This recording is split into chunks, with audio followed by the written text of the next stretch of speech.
रात के 2 बज रहे होंगे जब अतर ने एक तरफ स्वीटी को तरी बिछाकर सोते हुए देखा, वहीं दूसरी तरफ एक डरावना आदमी उसके आगे चाकू लिए खड़ा था। चाकू बस गर्दन पर टच होने ही वाला था कि अतर चीखा, अरे यार, कौन है? आवाज नहीं, वरना ऐसा गला काटेंगे ना, डॉक्टर तो छोड़, दर्जी भी ना सिल पाएगा। अथर्व की किक्की बन गई। एक तो वो बेचारा नींद में था, दूसरा हॉस्पिटल में, और तीसरा उसके सामने इतना बड़ा चाकू। उसका दिमाग प्रोसेस ही नहीं कर पा रहा था कि आखिर कोई उसे मारने क्यों आया है। जो बोला वो समझ आया तो मुंडी हिला। अथर्व ने हाँ में सिर हिलाया। गुंडे भैया ने चाकू हटा लिया। अब ये बता कि जब तेरा कार से टक्कर हुआ था तो तुझे अस्पताल कौन लेकर आया? आपको कैसे पता कि मेरा कार से एक्सीडेंट हुआ था? बसड़ी के, तुम हम पे डाउट कर रहे हो? चाकू का हटा लिए, तुम्हारा जबान फड़फड़ाने लगा। गूदे में डाल लो एक बात कि सवाल हम करेंगे, जवाब तुम दोगे, बूझे? चलो बताओ, कौन लाया तुमको यहाँ? वही जिसने एक्सीडेंट किया। चाकू वाले ने चाकू फिर गर्दन के पास लगा दिया। सच बोल रहा है ना तू? कहीं ऐसा तो नहीं कि वो फिर आया हो तुझे समझाने कि क्या बोलना है क्या नहीं? ना, नहीं, मुझे तो बस इतना ही याद है कि जैसे ही मेरा एक्सीडेंट हुआ तो लोगों ने मुझे उसी गाड़ी में रख दिया। हाँ, ठीक है। ये लड़की कौन है? वो मेरी बेटी की मामा है। अरे यार, सॉरी, मेरे मामा की बेटी है। ठीक है, हमें क्या मतलब? हम आए इसके बारे में किसी से बोलना नहीं, पता है क्यों? क्यों? क्योंकि बोले तो हम फिर आ जाएंगे। वो आदमी जाने लगा। आप कौन है? गुंडा भैया जाते जाते रुका, फिर स्टाइल से घूमा और धीरे से बोला, बेटा, हम वो हैं जिसे बिहार से लेके महाराष्ट्र तक का पुलिस खोज रहा है।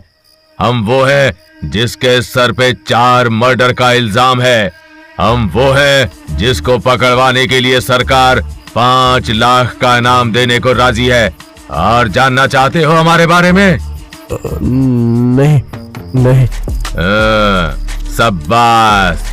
हमें जो जितना कम जानता है उसका जिंदा रहने का चांस उतना ही बढ़ जाता है, बुझे? अथर ने बस सर हिला दिया। वो आदमी मुड़ा और बाहर निकल गया। अथर पूरी रात चिंता में करवटें बदलता रहा। वो जब भी सोने की कोशिश करता, उसकी नींद घबराहट से खुल जाती। जाने कितनी बार उसे ऐसा लगा कि जैसे कोई उसको चाकू मारने वाला है। इधर रात को 11 बजे मैं सुहानी के घर के नीचे खड़ा था। उसका रूम फर्स्ट फ्लोर पर था और उसकी विंडो के ठीक सामने नीम के पेड़ की ब्रांच थी। वो पगली सोचती थी कि मैं कोई विद्युत जांबाल हूं जो पेड़ पर चढ़ूंगा, फिर उसकी ब्रांच पर बैलेंस बनाऊंगा और फिर कुलाटी मारकर उसकी छोटी सी विंडो में घुस जाऊंगा। अजीब घंटा। जब ऊपर वाले ने इतना इंपॉर्टेंट ऑर्गन दिमाग दिया है तो हाथ पैर चलाने की क्या जरूरत है। मैंने डायरेक्ट सीढ़ी उसकी विंडो पर लगाई और धीरे धीरे चढ़ने लगा। सुहानी ने बाहर झांका और फिर हंसने लगी। मैं ऑलमोस्ट विंडो तक पहुंच गया था, पर इसके अंदर कैसे घुसना है ये मेरी समझ में नहीं आ रहा था। यार सुहानी, हाथ देना, मुझे डर लग रहा है कहीं मैं गिर ना जाऊं। मैं क्यों दूं? खुदा, तूने ही तो कहा था कि साथ पढ़ने का मन है, अब थोड़ा एफर्ट मार। देख सुई, मैं बता रहा हूँ मैं गिर जाऊंगा। ऐसा मत कर यार, थोड़ा सपोर्ट तो दे। सपोर्ट के बच्चे, तुझे पेड़ पर चढ़ के आने को बोला था। कितना मस्त लगता, तू डायरेक्ट लैडर से आया। अब भी तुझे सपोर्ट चाहिए? मुझे जाने के फील हुआ कि मेरे छोटे से मोटे पेट का मजाक उड़ा रही है। मैं इरिटेट हो गया। ओके फाइन, मैं जा रहा हूँ, बाय। अरे रुक, पागल है क्या? यहाँ तक पहुँच के हार मान रहा है? ले हाथ पकड़। सुहानी ने मुझे अपना हाथ दिया। मैंने हाथ को रस्सी समझ के खींचने की कोशिश की तो बेचारी सुहानी ही खिड़की से आधी बाहर लटकने लगी। पागल है क्या? तो मुझे नीचे क्यों खींच रहा है? खुद ऊपर आना। मैंने फिर ट्राई मारा, पैरों का सपोर्ट लिया और मैं सुहानी के ऊपर गिरता हुआ उसके फ्लोर पर जा लुढ़का। ओ गॉड, हाँ, थैंक यू। अरे मेरे ऊपर से हट, सांस नहीं आ रही। ओह, सुहानी बेचारी पिचक रही थी।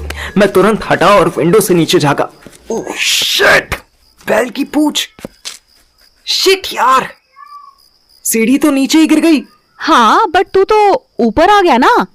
अरे पगली, वापस भी तो जाना पड़ेगा। फिर किसी ने सड़क पे सीढ़ी देख ली तो तेरे लिए मुश्किल हो जाएगी।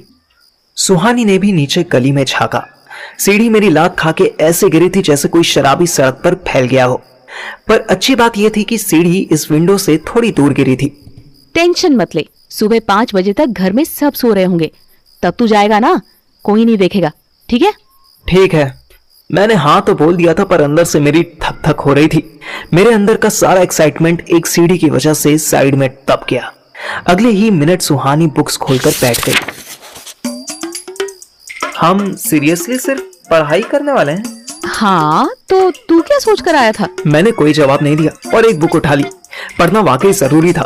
आफ्टर ऑल एग्जाम्स आ रहे थे और मेरे पापा तो इतने मेहरबान भी नहीं है कि मुझे किसी मामा की फैक्ट्री में भेज दें। वो मेरा कोर्ट लॉयर जजमेंट यही कर देते। इस उम्र में पूरे मोहल्ले के सामने पिटता मैं अच्छा थोड़ी लगता। ये देख, ये क्वेश्चन समझा मुझे। मैं उसको क्वेश्चन समझाने लगा, फिर खुद ही लिखने लगा, फिर पढ़ने लगा और पढ़ते पढ़ते कब मेरी आंख लग गई मुझे पता ही नहीं चला। अचानक मैं उठा, घड़ी देखी तो 1 बज रहा था। सुहानी रूम में नहीं थी। सुहानी जब रूम में वापस आई तो उसके हाथ में 2 कप कॉफी थी। ये ले, तुझे आदत नहीं है ना रात में पढ़ने की? नहीं यार। फिर क्यों बोला साथ पढ़ने के लिए? टू बी ऑनेस्ट, तेरे साथ रहने के लिए, तुझसे बात करने के लिए। मैंने ये डायलॉग दिल की गहराइयों से उसे इम्प्रेस करने के लिए बोला था, पर उसने जवाब दिया, मेरे साथ रहने के लिए? मेरे से बात करने के लिए? मेरे साथ सोने के लिए भी आया होगा? मैं छेप गया। नहीं यार, तू कैसी बात कर रही है? मेरी ऐसी कोई इंटेंशन नहीं है। क्यों नहीं है? हे भगवान, सुहानी ऐसे मेरे मजे ले रही थी जैसे मैं अथर्व की लेता हूँ। मैं कुछ बोला ही नहीं, बस कॉफी का सिप लिया और पढ़ने लगा।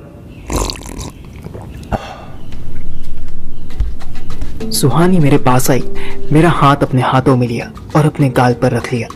मेरे पूरे बदन में सिहरन दौड़ गई। उसका फेस कितना नर्म और मुलायम सा था। मैंने दूसरा हाथ भी उसके गाल पर रख लिया और उसका चेहरा कस के पकड़ लिया। उसने आंखें बंद कर ली। मेरी जिंदगी की पहली किस मेरा इंतजार कर रही थी।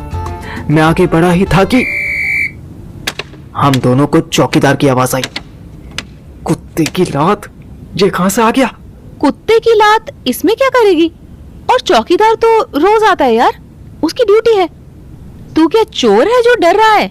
सुहानी से बहस करने के बजाय मैंने चुपके से खिड़की के बाहर झांका।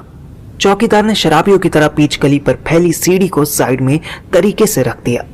मेरी जान में जान आ गई। चौकीदार डंडा पीटता सीटी बजाता चला गया। थैंक गॉड वो चला गया। फॉर गॉड सेक, अब तो पढ़ ले, और अगर नहीं पढ़ना तो सो जा, मुझे पढ़ने दे। अरे पर हम तो मतलब मैं तो क्या मैं तो हम तो? प्लीज स्टडी, मुझे अभी और कुछ नहीं करना है।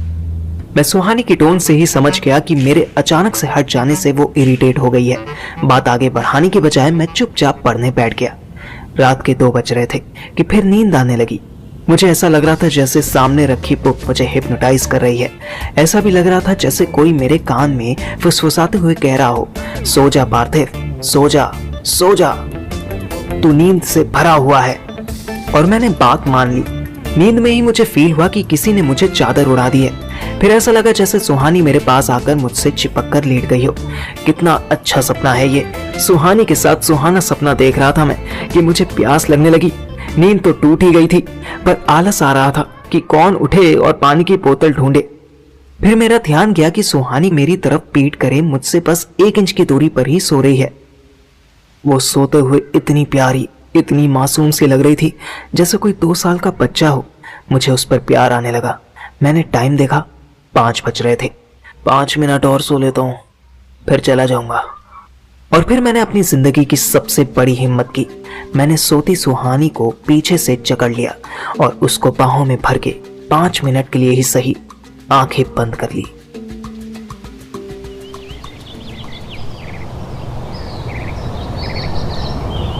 उठ पार्थिव, उठ यार, छोड़ मुझे। हाँ। सुहानी के छटपटाने से मेरी नींद खुली। वो 5 मिनट 8 बजे खत्म हुए। मैंने सुहानी को बिल्ली के बच्चे की तरह दबोचा हुआ था। मैं हड़बड़ा के उठा। वो बेड से उतरी और सीधे वॉशरूम गई। मेरे चेहरे पर एक स्माइल आ गई।